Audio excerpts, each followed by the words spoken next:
सुनसान इलाके में खड़ी एक कार और कार के अंदर मिली दो लाशें। एक लाश एक खूबसूरत लड़की की और दूसरी एक युवक की। कार के अंदर खून ही खून फैला हुआ था। ये खौफनाक मंजर अशोकनगर के महाना गांव के पास ईसागढ़ रोड पर देखने को मिला, जहां देर रात पुलिस को सूचना मिली कि एक कार संदिग्ध हालत में खड़ी है। जब पुलिस मौके पर पहुंची तो कार के आगे की सीट पर युवक और युवती के शव मिले। शुरुआती जांच में युवक के सिर पर गोली लगने का निशान मिला है, जबकि लड़की पर किसी धारदार हथियार से हमला किया गया था। कार के अंदर से एक पिस्टल और पेपर कटर भी बरामद हुआ है। एक साथ दो लाशें देखकर पूरे इलाके में हड़कंप मच गया है। पुलिस ने मृतकों की पहचान 26 साल के ऋतिक सोनी और 24 साल की मुस्कान जैन के रूप में की है। दोनों एक दिन पहले अपने घरों से लापता हुए थे, जिसके बाद दोनों के परिजनों ने थाने में गुमशुदगी दर्ज कराई थी। पुलिस मोबाइल लोकेशन के आधार पर दोनों की तलाश कर रही थी। इस दौरान टीम महाना गांव के पास उस कार तक पहुंची जहां दोनों मृत मिले। घटनास्थल से मिले सबूतों ने इस मामले को और भी रहस्यमय बना दिया है। हालांकि मृतक युवक के परिजनों ने पूरे मामले में हत्या की आशंका जाहिर की है। उनका कहना है कि मामले की निष्पक्ष जांच होनी चाहिए। मुझको तो रात को इस प्रकार की जानकारी लगी कि अपना बेटा है, उसको फ़ोन लगा रहे हैं तो वो नहीं मिल रहा है, क्योंकि मैं इंदौर में था।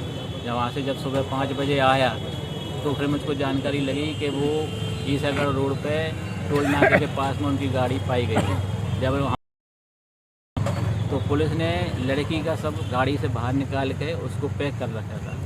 हमारे सामने लड़के का सब वहाँ से निकाला गया। लड़के का सब जो है वो पूरा चेहरा जला हुआ है उसका, उसके सिर पे गोली का निशान है और गाड़ी की पीछे की सीट जली हुई है और विभिन्न ऐसी चीज़ें, क्योंकि उसका मोबाइल उस गाड़ी से करीबन 50 फीट दूरी पे दोनों मोबाइल पाए गए, तीनों। एक लड़की का भी होगा शायद उसमें, लड़के के तो दोनों थे, अब ये पता नहीं कि तीसरा लड़की का है कि नहीं। उसके बाद गाड़ी से काफ़ी दूर पे कुछ टॉपियाँ पड़ी थी। गाड़ी के अंदर एक कुल्हाड़ी जिस पे खून लगा हुआ था वो भी थी और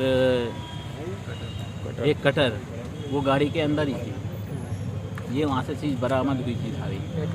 अब सारे साक्ष्य को देखते हुए ऐसा लगता है कि किसी ने ये चीज़ें और प्लान की हुई हैं। तो हमारा तो निवेदन श्रीमान जी से, एसपी साहब से, प्रशासन से यही है कि उसकी निष्पक्ष जांच कराई जाए। जो भी दोषी हैं उनका उनके सजा दिलवाई। क्या दोनों के बीच में प्रेम प्रसंग था? ऐसा प्रेम प्रसंग तो कुछ भी नहीं था। वो लोग काफ़ी टाइम से एक साथ एक कंपनी में जॉब करते थे इंदौर में।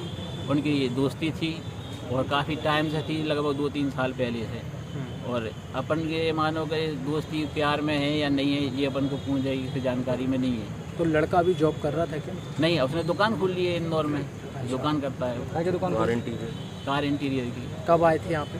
आज से 15 दिन पहले, पिछले बुधवार को। दरअसल ऋतिक और मुस्कान सिर्फ एक दूसरे को जानते ही नहीं थे, बल्कि दोनों की दोस्ती काफी पुरानी बताई जा रही है। दोनों ने साथ पढ़ाई की थी और बाद में एक ही प्राइवेट कंपनी में नौकरी भी कर रहे थे। यही वजह थी कि दोनों अक्सर साथ देखे जाते थे।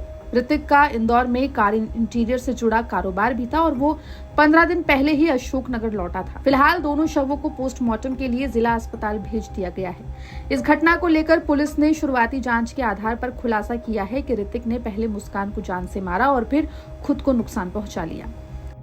रात में देर रात्रि में लगभग 2 बजे के आसपास ये ज्ञात हुआ कि एक युवक और युवती की लाश एक गाड़ी के अंदर फुटेरा चक में पाई गई है।